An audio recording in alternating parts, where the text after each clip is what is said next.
I'm not a failure. I've lost my business, but I will make a comeback. I am the son of a farmer, not just a farmer though. My father was among the very few people in our region who were highly educated when he did his MSc in botany in 1968. Hardly 20 to 25 people had done an MSc in the entire country.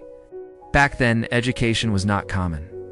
But my father believed that education was the most important thing.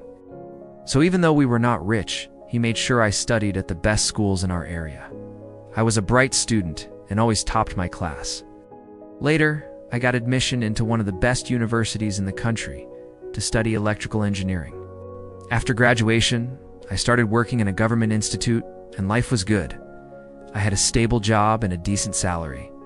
But suddenly my father passed away and everything changed. I had to quit my job and come back home. Our family had around 150 acres of agricultural land, and now I was responsible for it. I had no experience, but I was determined to make it work.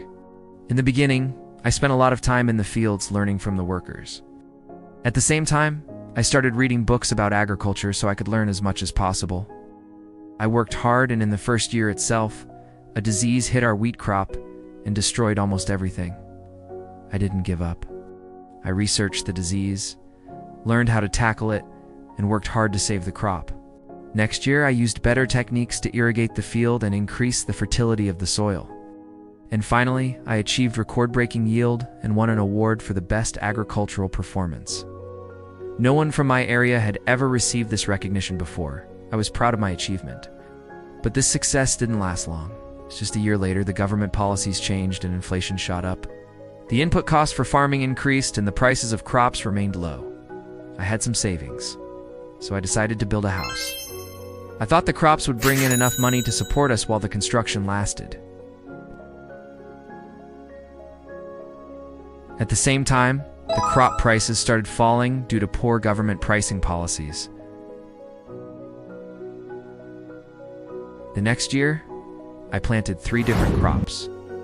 I hoped at least one of them would earn something, but one after another.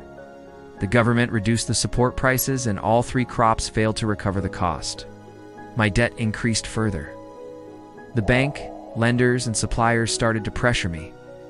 I had to sell my tractors and some land to pay off part of the loan. I gave everything to farming. I worked harder than anyone else. But every year at the harvest time, the prices dropped and we lost everything. Year after year, we fell deeper into debt. In this painful cycle, many farmers around me gave up. Some became sick, and some even ended their lives. I felt hopeless. I thought of quitting, even thought of running away from my problems. But one night I had a thought. I have internet, I have knowledge, why not explore the world of AI and digital income? With this thought, I started to learn online. Slowly, I discovered new ways to earn money using AI tools and online platforms.